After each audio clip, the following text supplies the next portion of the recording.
नमस्कार मित्रों, स्वागत है आप सभी का हमारे इस चैनल में। इस वीडियो में हम सभी लोग एसएससी जीडी की तैयारी के लिए महत्वपूर्ण टॉपिक हिंदी का शब्द विचार पर बात करेंगे और इस शब्द का अध्ययन करेंगे कि शब्द कितने प्रकार के होते हैं, शब्दों का वर्गीकरण कैसे किया गया है और शब्द के विषय में ही समझेंगे इस पूरी वीडियो में।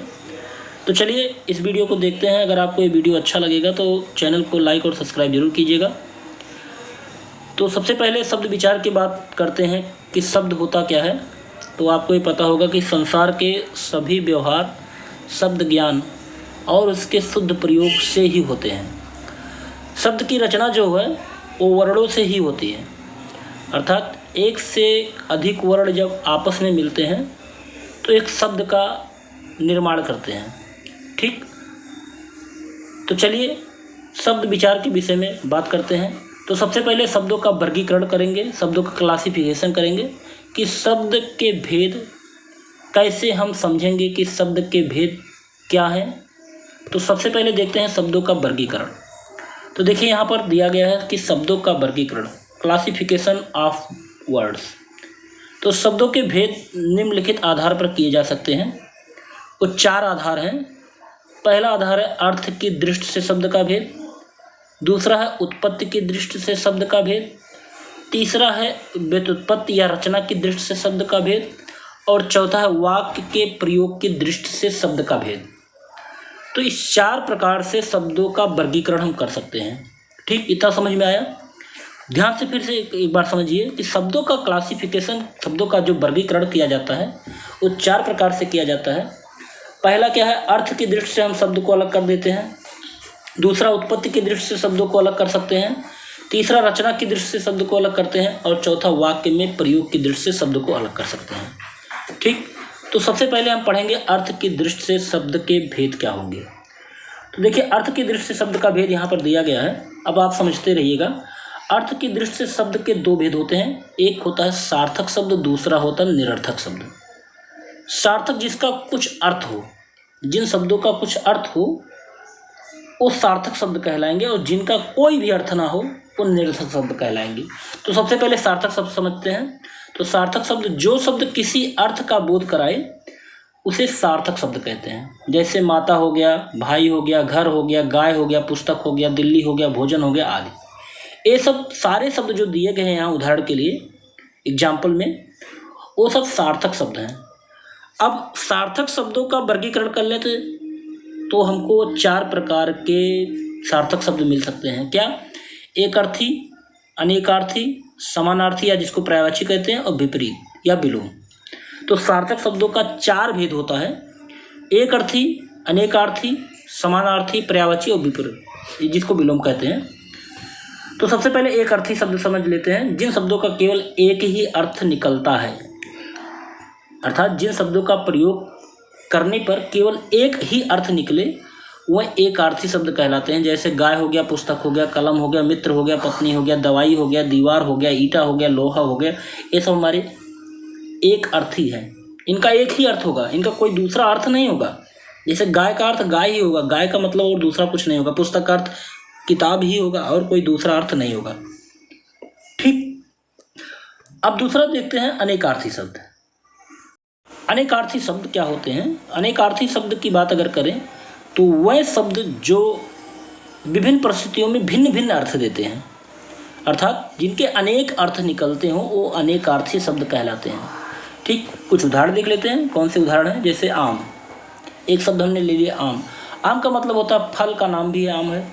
आम का मतलब होता है मामूली, आम का मतलब होता है साधारण। जड़, जड़ का मतलब होता है मूर्ख, वृक्ष की जड़, मूल, निर्जीव। हंस का मतलब होता है घोड़ा, पक्षी, सूर्य, श्वेत। तो कहने का मतलब ये हंस, जड़ और आम ये बहुअर्थी वाले शब्द हैं, इनके बहुत सारे अर्थ हैं। ठीक, तो ये बहुअर्थी में रखे जाएंगे। अच्छा, समानार्थी शब्द क्या होते हैं? समानार्थी शब्द को पर्यायवाची शब्द कहते हैं। अंग्रेजी में सिनोनिम्स आपने जाना होगा। पर्यायवाची, जिन शब्दों के अर्थ में समानता हो उन्हें समानार्थी या पर्यायवाची शब्द कहते हैं। ठीक, जैसे राजा, नृप माने भी राजा, भूपत माने भी राजा, नरेश माने भी राजा, महीप माने भी राजा होता है। तो राजा का पर्यायवाची क्या है? नृप, भूपत, नरेश, महीप। ऐसे रात का भी यह है एग्जाम्पल, रात, रजनी, रैन, निशा, विभावरी, ये सब रात का है। ठीक है, तो ये हमने समानार्थी शब्द समझे। अब समझ लेते हैं कि विपरीतार्थी शब्द, जिसको विलोम शब्द कहते हैं, एंटानिम्स। विपरीत अर्थ प्रकट करने वाले शब्द को विलोम शब्द कहते हैं। जैसे राजा का रंग, राजा माने राजा होता है, रंग माने भिखारी होता है। मित्र का शत्रु, बैर का प्रीत। ठीक, ये सब क्या है? ये सब एक दूसरे के विपरीत हैं, दिन का रात। तो जो विपरीत उल्टा अर्थ देते हैं, विपरीत अर्थ प्रकट करते हैं, वो हमारे विपरीतार्थक शब्द कहलाते हैं। चलिए, तो ये हमने समझा शब्दों का वर्गीकरण, अर्थ की दृष्टि से शब्दों का वर्गीकरण समझा। ठीक, इसके बाद जो दूसरा है निरर्थक शब्द। निरर्थक शब्द क्या क्या मतलब होता है? जिसका कोई अर्थ ना हो, जैसे चिक चिक, ठक ठक, ये सब निरर्थक शब्द हैं। पानी वानी, वानी शब्द आपका निरर्थक है। ठीक है, चाय वाय, भोजन वोजन, ये सब आपके निरर्थक शब्द हैं। इनसे कोई मतलब नहीं। व्याकरण में हम केवल सार्थक शब्दों पर ही विचार करते हैं। तो चलिए आगे देखते हैं। दूसरी जो क्लासिफिकेशन हमने शब्दों का किया है, उत्पत्ति के आधार पर शब्दों का भेद। चलिए देखते हैं। उत्पत्ति के आधार पर, जिसको उद्गम कहते हैं, पैदा होना। उत्पत्ति के आधार पर शब्द के भेद अगर देखें तो भैया उत्पत्ति के आधार पर शब्दों के 4 भेद होते हैं: तत्सम, तद्भव, देशज और विदेशी। तत्सम शब्द होता है, तद्भव शब्द होता है, देशी शब्द होता है, विदेशी शब्द होता है। अब सबसे पहले तत्सम शब्द समझ लेते हैं। तत्सम शब्द कौन से होते हैं? देखिए, इसमें यहाँ समझने की बात है। ठीक, बहुत सारे तत्सम शब्द हैं, कहीं भी किसी भी तत्सम शब्द को पूछा जा सकता है एग्जाम में, लेकिन यहाँ समझने की बात है। समझ लेंगे तो आपको आसानी हो जाएगी। तत्सम शब्द क्या होता है? संस्कृत भाषा का शब्द ही बिना परिवर्तन के हिंदी में प्रयुक्त किया जाए, अर्थात संस्कृत भाषा के जो शब्द बिना परिवर्तन के हिंदी में प्रयुक्त होते हैं, तत्सम शब्द कहलाते हैं। तो यहाँ कुछ तत्सम शब्द दिया गया है, जैसे अधीन हो गया, आश्चर्य हो गया, गुण हो गया, अद्भुत हो गया, अल्प हो गया, अजय हो गया। ठीक, ये सब सारे आपके क्या है? तत्सम शब्द हैं। बुद्धि, बल, रक्षा, समुद्र, विज्ञान, हानि, नारी, ये सब क्या है? तत्सम शब्द है। अच्छा, तद्भव शब्द क्या है? तद्भव शब्द जब तत्सम शब्द का ही बिगड़ा रूप होता है, जब संस्कृत भाषा के शब्द हिंदी में आए हुए हों और उनके बदले हुए रूप का प्रयोग होता है, तो वो तद्भव शब्द कहलाते हैं।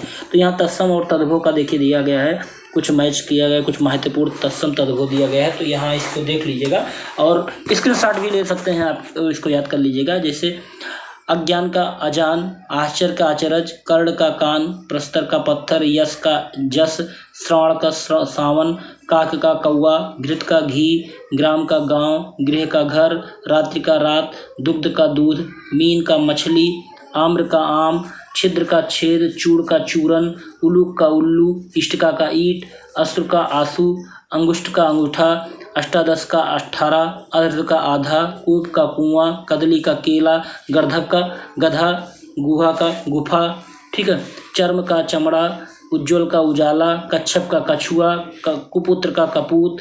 ठीक है, घट का घड़ा, सुपुत्र का सपूत, कीट का कीड़ा, आशीष का शीश। ठीक है, अग्नि का आग। ये सब क्या है? तत्सम और तद्भव के यहाँ दिए गए। तो इसको आप याद कर लीजिएगा, स्क्रीनशॉट ले लीजिएगा, इसको कहीं पर आप नोट कर लीजिएगा, क्योंकि तत्सम तद्भव पूछे जाते हैं। चलिए अगला है, तीसरे नंबर का है, वो है देशज शब्द। देशज शब्द क्या होते हैं? जरा इस पर विचार कर लेते हैं। देशज शब्द हिंदी में प्रचलित हुए शब्द जो देश की विभिन्न बोलियों द्वारा हिंदी भाषा में स्थान पा गए हैं, वो देशज शब्द कहलाते हैं। जैसे रोटी, बेटा, लोटा, गाड़ी, चिड़िया, बरगद, शीशम, खुरपा, ठीक, डिबिया, घोंसला, ये सब क्या है? ये सब हमारे देशज शब्द हैं। ठीक है, चलिए विदेशी शब्द क्या होते हैं? जो विदेश से आ गए हैं, जो शब्द संसार के विभिन्न भाषाओं से हिंदी में आ गए हैं, विदेश से आए हुए हैं और उसका प्रयोग हम लोग करने लगे हिंदी में, वो हमारे विदेशी शब्द कहलाते हैं। तो यहाँ देखिए विदेशी शब्द कौन कौन से? अंग्रेजी के शब्द, अरबी के शब्द, फारसी के शब्द, तुर्की के शब्द, ये सब सारे शब्द विदेशी शब्द कहलाएंगे। तो अंग्रेजी में देखिए मोटर, कप, कोट, यहाँ पर बहुत सारे अंग्रेजी के शब्द दिए गए हैं, ये सब विदेशी शब्द हैं। अरबी में देखिए किताब अरबी है, जिला, तहसील, नगद, इरादा, ईमान, मुल्ला, मुसलमान, हकीम, हलवाई, रिश्वत, औरत, कैदी, दुकान, अनार और दरबार, ये सब अरबी शब्द हैं। यहाँ देखिए फारसी शब्द भी दिया गया है, आदमी, जल्दी, बीमार, अनार, ठीक है, नमूना, खंजर, खरीद। तुर्की शब्द भी दिया गया है, तोप, चाकू, कैंची, बारूद, दरोगा, बहादुर, ये सब शब्द क्या है? तुर्की शब्द हैं। ठीक है, चलिए अगला देखते हैं, आगे आते हैं। अगला तीसरा है हमारा व्युत्पत्ति या रचना की दृष्टि से शब्द के भेद। तो भैया रचना की दृष्टि से शब्द के 3 प्रकार होते हैं। एक रूढ़ शब्द होता है, दूसरा यौगिक शब्द होता है, तीसरा योग रूढ़ शब्द होता है। ठीक है। रचना की दृष्टि से शब्द का क्लासिफिकेशन अगर करेंगे तो हमको शब्द का वर्गीकरण करेंगे तो 3 प्रकार के शब्द मिलेंगे। पहला रूढ़ शब्द, दूसरा यौगिक शब्द, तीसरा योग रूढ़। अब समझने वाली बात है कि भैया रूढ़ शब्द किसे कहेंगे। तो रूढ़ शब्द क्या है, जो शब्द अन्य शब्दों के योग से नहीं बनते हैं अपितु परंपरा से किसी विशेष अर्थ का प्रयुक्त होते हैं, उन्हें रूढ़ शब्द कहते हैं। जैसे थोड़ा, मोर, तोता, हाथी, रोटी, कमल, पानी, नाक, कान, ये सब हमारे रूढ़ शब्द हैं। ठीक है। इन शब्दों का खंडन नहीं किया जा सकता है, ये सबसे बड़ी बात है। इन शब्दों को खंडित नहीं कर सकते, और अगर खंडित करेंगे तो कोई अर्थ निकलेगा नहीं। जैसे हम लोग कह दें कि मोर, अब मोर को खंडित करें, मो को अलग कर दें, रा को अलग कर दें, तो शायद इसका कोई अर्थ नहीं निकलेगा। तो रूढ़ शब्द का खंडन नहीं किया जा सकता है। ठीक है। खंड कर देने पर निरर्थक हो जाते हैं, इनका कोई अर्थ नहीं निकलता है। राइट। चलिए आगे रूढ़ के बाद यौगिक शब्द देखते हैं। यौगिक शब्द क्या होता है कि जब 2 शब्दों का योग से एक नया शब्द बनाया जाता है तो यौगिक शब्द होता है। जैसे प्रतिदिन तो बन गया प्रतिदिन, सेनापति सेनापति बन गया, रसोई घर बन गया, सुगंध बन गया। ठीक है। ये सब क्या है, यौगिक शब्द। कहने का मतलब है कि जब 2 शब्दों को आपस में मिला दिया जाता है और एक नया शब्द बना दिया जाता है तो यौगिक शब्द होता है। अब यहीं पर योग रूढ़ भी समझ लीजिए। योग रूढ़ क्या होता है कि 2 शब्द मिलाकर तो एक शब्द जब बनाया जाता है, लेकिन उसका जब कोई अलग अर्थ प्रकट होता है, विशेष अर्थ के लिए विशेष अर्थ प्रकट किया जाता है, सामान्य अर्थ नहीं, विशेष अर्थ में प्रकट किया जाता है, तो आपका योग रूढ़ हो जाएगा। जैसे पंक धन जा बराबर पंकज, तो पंकज मतलब होता है कीचड़ में जन्मा हुआ पंकज, कमल के रूप में प्रयोग किया जाता है। जैसे दशानंद 10 और आनंद से बना है, तो यहाँ रावण के लिए प्रयोग किया जा रहा है। तो जब विशेष अर्थ प्रकट करने के लिए जब योग करके कोई शब्द बनाया गया होता है तो वो शब्द हमारे क्या होते हैं, योग रूढ़ शब्द कहलाते हैं। जैसे 4 पाई है यहाँ पर दिया गया है, तो 4 पायों वाला अर्थात खाट। ठीक है। तो यहाँ पर आपका ये क्या है, योग रूढ़ शब्द है। ठीक है। चलिए योग रूढ़ समझ में आ गया। अब आते हैं चौथा जो कि लास्ट है, और ये चौथा जो शब्दों का क्लासिफिकेशन हम करते हैं प्रयोग की दृष्टि से शब्द के भेद। तो प्रयोग का दृष्टि भी है, जो हम शब्दों का प्रयोग करते हैं उसकी दृष्टि से शब्द 2 प्रकार के होते हैं, एक विकारी होता है, दूसरा अविकारी होता है। तो सबसे पहले विकारी समझते हैं। विकारी मतलब होता है परिवर्तन होना, विकारी मतलब होता है परिवर्तन।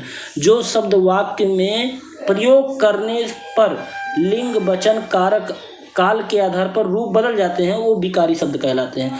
तो 4 विकारी शब्द होते हैं और 4 अविकारी शब्द होते हैं। 4 विकारी होते हैं और 4 अविकारी होते हैं, तो टोटल 8 होते हैं। तो चलिए विकारी शब्द यहाँ देख लेते हैं। विकारी शब्द कौन कौन से हैं। विकारी शब्द होते हैं संज्ञा, सर्वनाम, विशेषण और क्रिया, ये हमारे विकारी शब्द हैं। ठीक है। ये हमारे विकारी शब्द हैं। अविकारी शब्द क्या होते हैं, अविकारी मतलब जिसका परिवर्तन ना हो। ठीक है। वाक्य में प्रयोग करते समय लिंग, वचन, कारक आदि से कोई परिवर्तन नहीं होता, वो अविकारी शब्द कहलाते हैं। ठीक है।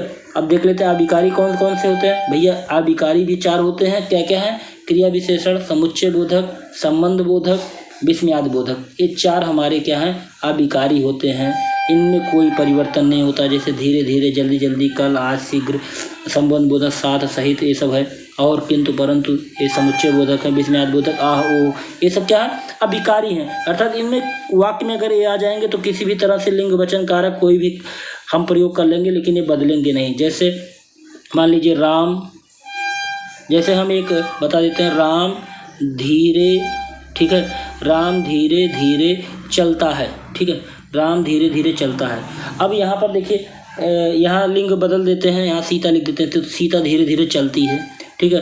चलिए वचन बदल देते हैं, लिख देते हैं वह धीरे धीरे चलते हैं। लेकिन धीरे धीरे आपका नहीं बदल रहा है। देखिए चलता से चलती हो गया, चलते हो गया। ठीक है। लेकिन धीरे धीरे आपका नहीं बदला, इसलिए ये अविकारी शब्द होते हैं। ठीक है। ये अविकारी शब्द हैं। ठीक है। तो 4 विकारी होते हैं। विकारी आप देख लीजिए, 4 विकारी कौन से हैं, क्रिया विशेषण, ये अविकारी हैं। 4 अविकारी, क्रिया विशेषण और संबंध बोधक, समुच्चय बोधक, विस्मयाद बोधक, ये आपके अविकारी हैं। और विकारी कौन से हैं, विकारी 4 हैं, संज्ञा, सर्वनाम, क्रिया और विशेषण, ये 4 आपके विकारी शब्द हैं। तो आपका यहाँ शब्द विचार समाप्त होता है। ठीक है। आपको ये वीडियो कैसा लगा कमेंट बॉक्स में ज़रूर बताइएगा। अब इसके बाद अगला टॉपिक जो हमारा है वो है वाक्य के विषय में हम चर्चा करेंगे। तो आज के लिए इतना ही, अगले वीडियो में फिर मिलते हैं, तब तक के लिए जय हिंद, जय भारत।